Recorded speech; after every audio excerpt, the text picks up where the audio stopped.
Hey folks, it's Billy DKY, the truth seeker that simplifies and demystifies. This is going to be my video on when all the doors shut.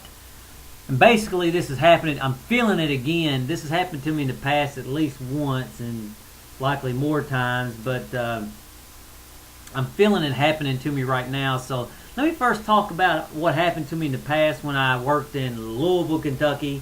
And basically all the doors were shutting down on me. And when I say a door, I'm not saying a physical door. I'm talking about it's.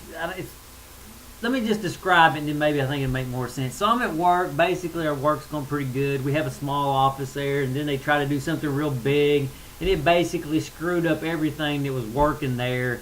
And so the door of work, the joy of being at work was just shutting down. You know what I mean? It was just like going to work was definitely a burden. And you just feel it shutting down. And there was a dog park in Louisville called Dog Hill. Oh man, it was a little slice of heaven. Everybody bring their dogs out there, take them off the leash. It wasn't an official dog park, but it was an unofficial dog park for the last 20 plus years. Occasionally cops would try to break down on it, but it really wasn't serious. And finally there's enough let me describe the dog park a little bit more. People would bring all their dogs out there off the leash, and people, and it's just fun, and people, and it had like a, I don't know, like a Roman Empire kind of, the concrete stairs, and a little gazebo at the top, and people, older people, and just different kinds of people from all walks of life would talk. It was just, and the view was absolutely amazing. You'd go downhill like that, and it was open in all directions, so you're sort of on like a little spur, sort of, and it was just amazing. It's a little slice of heaven on earth, And they come through and they ruined that with the dog park. Too many complaints from the bicyclists and stuff, and they moved the dog park somewhere else, put a fence. So basically, that shut down for me too. No joy from that. And it's like all the joys of living in Louisville were just shutting down on me. It was just like it was like a pimple being squeezed out. That's what I felt like. I was being forced out of Louisville, not necessarily from any one person. I hate to use the word God, but the essence of life was just pushing me out. Like, it's like the hand of God pushing me out of Louisville. You know what I'm saying? And that's what I mean when I say all the doors shut. And that's what's happening to me right now, too. I can feel it. All the doors are just shutting on me. You know what I mean? And I don't want to go through all of them, but it's just like I feel that same thing. And it's not necessarily a bad thing. I was forced out of there to here, and basically I'm going to be forced out of here to there, to the next spot. And this brings up another instance. I want to make sure I write this down. Give me just a second. Okay, which just brings up another instance that a lot of times we don't want to go to that next place. One more thing. A lot of times we don't want to go to that next place. We have to be forced to go to it a little bit. And it reminds me of an instance when I was in Louisville. There's a little bird. It was on the concrete. And I was doing my normal walk at work, and basically there was a little bird on the ground. There's a woman there trying to protect it from getting stomped by all the people as they walk by. And I was like, what are you doing? And then she pointed up, and I looked up there, and there's a bird up there, and the mama was on the back of the little baby bird, just flapping her wings, trying to push the little baby bird off the fly. And I was like, oh my God, this bird's gonna die. It's gonna fall off that 3 stories and fall on the concrete and kill. And she pushed it off, and it flew over to the other tree, and then we finally got the other little bird to fly over there, put him in the branch or something. But it was funny. It was tough love. She was pushing on the back of that little bird. That little bird had been in that nest and comfortable for a while. I don't know how many weeks or months it may take for a little bird to get ready to fly. Let's say it takes a month, just for the sake of argument. It's comfortable. It's in its little nest, growing strong. Then the mother comes back and pushes it out. She's been feeding it, taking care of it. I mean, not that she wasn't still going to be taken care of, but she forced it to fly. So that's what I feel like is happening to me right now. I'm being forced to fly.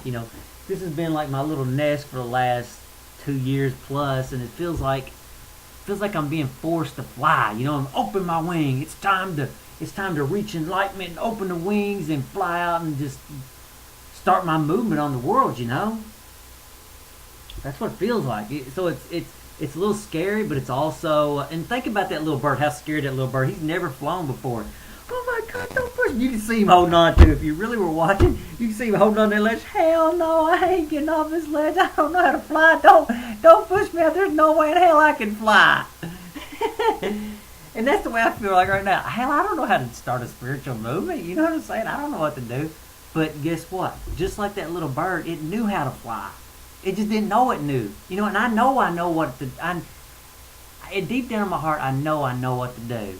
I just got to get out and do it. I just got to get pushed out, and that's why I feel like the book thing. I'm really going to start trying to get it together and try to start writing it, more of it. You know, and again, the book is what I've written of the book is already out there on the internet with under that FWG website, which is the first link. And so anytime I do something new, I'm going to put it out there. And then, let's see, there's another instance. Oh, when I first started this spiritual journey, too, I noticed that, I mean, I couldn't tell at the time because I was so miserable, but I think that was the same thing that was happening to me. Everything was shutting down on me. You know, work was bringing me no joy. My wife was bringing me no joy. Friends were bringing me no joy. Money was bringing me no joy. You know, there was nothing in this life that was going to bring me any joy except for one door open. That was the only door I had open for me. And that was to start a spiritual journey or die. That was my two choices. To stay in that dark room where all the doors are shutting on me, or to head off towards the spiritual journey and do what I was born to do. You know what I'm saying? And so a lot of times when all the doors are shutting on you, typically a door will be open to you to go on and go to that next place in life where you need to go. And you also see this in the Army. The Army don't let you stay too long in one place either, because they know if you become stagnant, or not the Army, but the military in general, they don't want you staying too long at one space or one place, because they know you become stagnant, and they don't want you to become stagnant. We'll stay fresh, seeing new things, new people, and having to readjust. And so anybody that's been in the military knows about that. And it brings up another point that Lao Tzu brought up a long time ago. He said, when you're one with the Tao welcomes you, which Tao is, you know, like God or the essence of life.